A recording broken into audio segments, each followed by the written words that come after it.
Hello all, welcome back to our channel. మనం 8th class grammar చూస్తున్నామండి. First సెమిస్టర్లోని 6 పాఠాలు ఒక ఉపవాచకం కదా. 6 పాఠాలకి నేను గ్రామర్ పెట్టానండి. ఇప్పుడు సెమిస్టర్ 2లోని 8వ పాఠం మేలిమలుపు ఆల్రెడీ పెట్టానండి గ్రామరు. ఇప్పుడు చిరమాలిన్యం లెసన్కి గ్రామర్ చూద్దాము. చిరమాలిన్యం ప్రక్రియ వచ్చి వచన కవిత, ఇతివృత్తం వచ్చి మానవ విలువలు, రచయిత షేక్ ఖాజా హుస్సేన్ గారు. గ్రామర్ చూద్దామండి. చూడండి, చిరమాలిన్యం లెసను అంటే ఈ లెసన్ ఏం చెప్తుందంటే ఒకరికి ఒకరు సహకరించుకోవాలి కష్టాల్లో సుఖాల్లో అని ఉంటుందండి. ఇక్కడ ఈ పాఠానికి అర్థం అదనమాట. గ్రామర్ చూద్దాము. క్రింది వాక్యాలలో గీత గీసిన పదానికి అర్థం రాసి వాటితో సొంత వాక్యాలు రాయండి. విశ్వంలోని గ్రహాలను కనిపెట్టి వాటికి నామకరణం చేశారు. నామకరణం అంటే పేరు పెట్టడం. పిల్లలకు పేరు పెట్టడం కార్యక్రమాన్ని పండుగలా చేస్తారు. మనిషిలోని మాలిన్యాన్ని శుభ్రం చేయాలి. విగ్రహాలను పాలతో కడిగి స్వచ్ఛముగా చేయాలి. సొంత వాక్యాలండి. కార్మికులు నిరంతరం శ్రమించి సంపదలు సృష్టిస్తారు. నిరంతరం అంటే ఎల్లప్పుడూ. నిరంతరం అంటే వాగు ఎల్లప్పుడూ ప్రవహిస్తూనే ఉంటుంది. ఆదిమానవుడు కానలలో జీవించాడు. కానా అంటే అడవండి, ఇది ఇంపార్టెంట్ చూడండి. కానా అంటే అడవి. కానా రాముడు అడవికి వెళ్ళాడు. ఇదిగోండి, కాననం అడవి.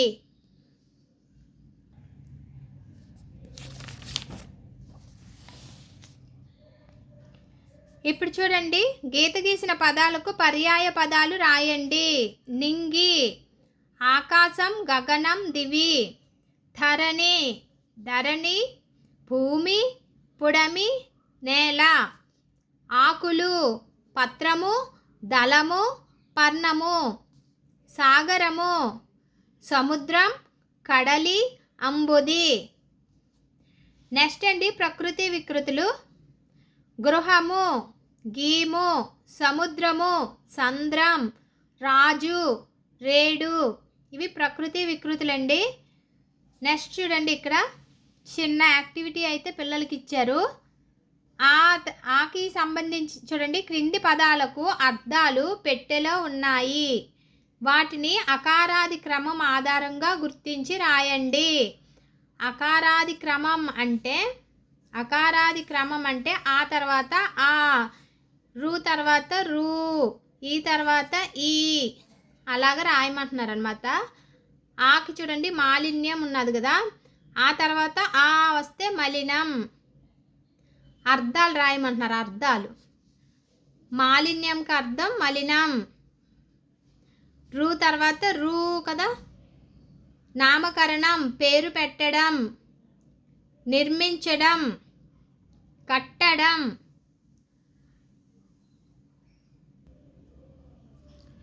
నిరంకుశులు కనికరం లేనివారు.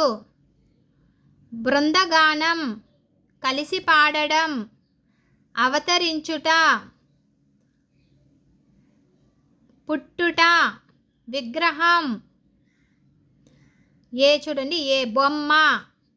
అయితే ఇందులో మనకి ఇంపార్టెంట్ ఏంటి? నిరంకుశులు, కనికరం లేనివారు. ఇది ఇంపార్టెంట్ అండి. నిరంకుశులు, కనికరం లేనివారు. మిగతావన్నీ ఈజీ కదా. నెక్స్ట్ చూద్దాం.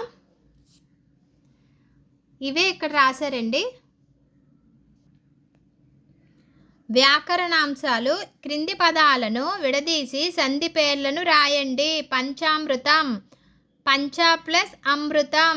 దీర్ఘం వచ్చింది కదా, పంచామృతం. చాకి దీర్ఘం వచ్చింది, విడదీసినప్పుడు చూడండి. పంచామృతం, పంచ ప్లస్ అమృతం. సవర్ణ దీర్ఘ సంధి, దీర్ఘ.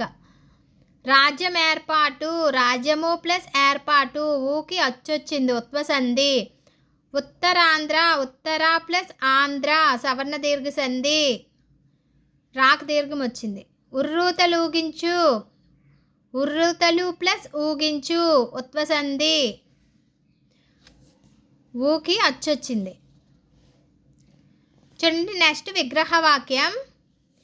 7 రాజ్యాలు, 7 అను సంఖ్య గల రాజ్యం, సంఖ్య వస్తే దిగు సమాసం. ఆయుధ శక్తి, ఆయుధం యొక్క శక్తి, యొక్క వస్తే షష్ఠీ తత్పురుష సమాసం. దేశభక్తి, దేశం నందు భక్తి, నందు వస్తే సప్తమి తత్పురుష సమాసం. అక్షర రూపం, అక్షరం యొక్క రూపం, షష్ఠీ తత్పురుష సమాసం. నెక్స్ట్ అండి ద్విరుక్త టకార దేశ సంధిని అయితే పరిచయం చేస్తున్నారు ఈ లెసన్లో. క్రింది పదాలను విడదీసి విధానాన్ని పరిశీలించండి. కుట్టుసురు, కురు ప్లస్ ఉసురు ఇలా రాయాలి. టా కింద టావొత్తు ఉంది కదండి, టా కింద టావొత్తు, దాన్నే ద్విరక్త టకారం అంటారు. చూడండి చిట్టు, టా కింద టా, టే కింద టా, టీ కింద టా, టూ కింద టావొత్తులు, ద్విరుక్త టకార దేశ సంధి కదా. ద్వి అంటే 2 కాబట్టి 2 టాలు వచ్చినప్పుడు అది ద్విరుక్త టకార దేశ సంధి అవుతుందని ఈజీగా గుర్తుపెట్టుకోండి. విడదీసినప్పుడు మట్టుకు మనకి టా రాదు, రూడువే వస్తాయి అన్నమాట. కుట్టుసురు, కురు ప్లస్ ఉసురు. చిరు ప్లస్ అడవి, చిట్టడవి. కడు ప్లస్ ఎదుట, కట్టెదుట. నడు ప్లస్ ఇల్లు, నట్టిల్లు. నిడు ప్లస్ ఊర్పు, నిట్టూర్పు. అయితే ఎలా విడదీయాలి అంటే మనకి టా కింద టా వచ్చిన తర్వాత పరపదంలోని మనకి అచ్చులు ఉన్నప్పుడే ద్విరుక్త టకార దేశ సంధి వస్తుందండి, హల్లులు ఉన్నప్పుడు అయితే రాదు. చూడండి చిట్టి తల్లి, చిట్టి తల్లి అన్నప్పుడు చిట్టి తల్లి ఉన్నదనుకోండి, చిరు ప్లస్ తల్లి అంటాం కదా. చిరు ప్లస్ తల్లి అన్నప్పుడు ఇక్కడ మనకి హల్లు వచ్చింది. ఇది మళ్ళీ ద్విరుక్త టకార దేశ సంధి అవ్వదు, ఎందుకంటే మనకి పరపదంలో హల్లు ఉండకూడదు, అచ్చే ఉండాలి. చూడండి ఊ అచ్చు, ఆ అచ్చు, ఏ అచ్చు, ఈ అచ్చు, ఊ అచ్చు, ఇలా అచ్చులు ఉన్నప్పుడు మాత్రమే ద్విరుక్త టకార దేశ సంధి వస్తుంది. సూత్రం చూద్దాము. పై ఉదాహరణలో పూర్వపదాలుగా కరు, చిరు, కడు, నడు, నిడు అను పదాలు ఉన్నాయి. పరపదాల మొదట అచ్చులు పరమయ్యాయి. కరు, చిరు, కడు, నడు, నిడు శబ్దంబుల రాడ, ఈ రాడ అన్నమాట, ఈ రా ఇడ, రాడాలకు అచ్చు పరమైనప్పుడు ద్విరుక్త టకారం ఆదేశంగా వస్తుంది. అంటే అచ్చులే ఉండాలి, ఇక్కడ అచ్చులే ఉండాలి. హల్లులు ఉంటే చెప్పాను కదా, తా ఉన్నది, ఇది తా హల్లు, అది అవ్వదు మళ్ళీ ద్విరుక్త టకార దేశ సంధి. ఇలా అచ్చులు ఉన్నప్పుడు మట్టుకే ఇది వర్తిస్తుంది. పై సూత్రం వల్ల పూర్వపదాల చివర హల్లులైన రాడాల స్థానంలో ద్విరుక్త టకారం వచ్చి చేరడం వల్ల ద్విరుక్త టకార దేశ సంధి జరిగింది. ద్విరుక్త టకారం వచ్చి చేరడం అంటే టా కింద టావొత్తు, చేరడం వల్ల ద్విరుక్త టకార దేశ సంధి జరిగింది అని చెప్తున్నారండి. ఈ రెండే మళ్ళీ వస్తాయి చూడండి. పై సూత్రం వల్ల పూర్వపదాల చివర హల్లులైన రా డాల మట్టుకే. కుట్టుసురు, కురు ప్లస్ ఉసురు. చిట్టడివి, చిరు ప్లస్ అడవి. కట్టెదుట, కడు ప్లస్ ఎదుట. అలాగా విడదీసి రాయాలన్నమాట. ఈజీగా చెప్పాలంటే టా కింద టావొత్తు వస్తే ద్విరుక్త టకార దేశ సంధి. విడదీసి చూడండి, అక్కడైతే ఖచ్చితంగా అచ్చే ఉండాలి, మళ్ళీ హల్లు ఉండకూడదు. మనం ఈజీగా బిట్టు పెట్టుకోవచ్చు. నెక్స్ట్ అండి క్రింది పదాలను విడదీసి సంధి పేరు రాయండి. ఇక్కడ కొన్ని అయితే ఎగ్జాంపుల్స్ ఇచ్చారు. చిట్టెలుక, చిరు ప్లస్ ఎలుక అచ్చొచ్చింది, ద్విరుక్త టకార దేశ సంధి. చిట్టాకు, చిరు ప్లస్ ఆకు అచ్చొచ్చింది, ద్విరుక్త టకార దేశ సంధి. నట్టేట, నడు ప్లస్ ఏట, ద్విరుక్త టకార దేశ సంధి. అచ్చులే వచ్చాయి, అది గుర్తుపెట్టుకోవాలండి. నెక్స్ట్ అలంకారాలు. అంత్యానుప్రాస అలంకారం అయితే ఇచ్చారండి. శబ్ద సౌందర్యాన్ని పెంపొందించేవి శబ్దాలంకారాలు.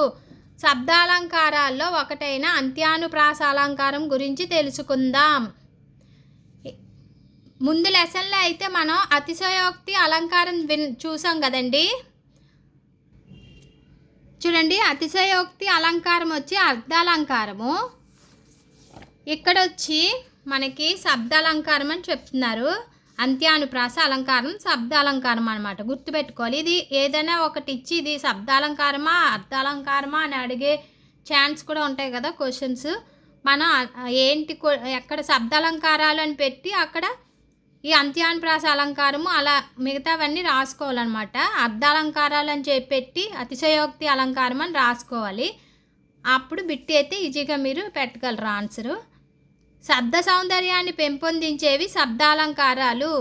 శబ్దాలంకారాల్లో ఒకటైన అంత్యానుప్రాసాలంకారం గురించి తెలుసుకుందాం. క్రింది పదాలను పరిశీలించండి. రాళ్లను మలచి ఆయుధాలుగా కున్నాం, ఆయుధాలుగా చెక్కుకున్నాం. జంతువులను చంపి ఆకలి తీర్చుకున్నాం. చూసారా, కున్నాం అని వచ్చాయి. చివర అంత్యమ అంటే చివర. ప్రాస అంటే మీకు తెలుసు కదా, గిరి, హరి. ప్రాస అంటే ఒకలాంటి పదాలే వస్తే ప్రాస అంటాం కదా, అలాగా చివరిలో ప్రాస ఉన్నట్లయితే అంత్యానుప్రాస. మళ్ళీ ఇంకోటి నేర్చుకున్నాం, అలాగా నేర్చుకున్నాం, తెచ్చుకున్నాం అలా వచ్చాయి అనుకోండి. కున్నాం అని వచ్చిన కుందాం, ఇంకేమైనా లాస్ట్ చివరిలో అక్షరాలు అయితే ఒకే విధంగా పలుకుతే అవి ప్రాస అంటారు కదా, చివరిలో ఉండాలి అంత్యానుప్రాస. మాటలు నేర్చుకున్నాం, లిపులు కూర్చుకున్నాం, దేవుళ్ళను సృష్టించుకున్నాం. కున్నాం అని వచ్చే ప్రాస అంత్యానుప్రాస అండి. పై కవితలోని పాదాలన్నింటి చివర ఒకే విధమైన లయాత్మక పదాలు వచ్చాయని గమనించాలి. ఇలా అన్ని పాదాల్లోనూ చివరన ఒకే విధమైన లయాత్మక పదాలు ఉంటే అంత్యానుప్రాసాలంకారం అవుతుంది. చూడండి, పాఠంలోని అంత్యానుప్రాస కలిగిన పాదాలను గుర్తించి రాయండి.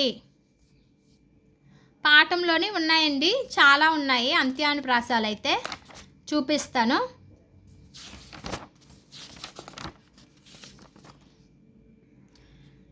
ఖండాలు దాటిపోయాం వచ్చాం, రాజాలు దాటిపోయాం వచ్చాం. ఈ రెండు అంత్యానుప్రాసే కదండి, చివర్లను వచ్చాం అని వచ్చాయి. అలాగే చూడండి, ఇంకా చాలా ఉంటాయి. ఇక్కడ లిపులు కూర్చుకున్నాం, దేవుళ్ళని సృష్టించుకున్నాం, కున్నాం, మాటలు నేర్చుకున్నాం. అలాగేనండి, ఇదంతా మనకి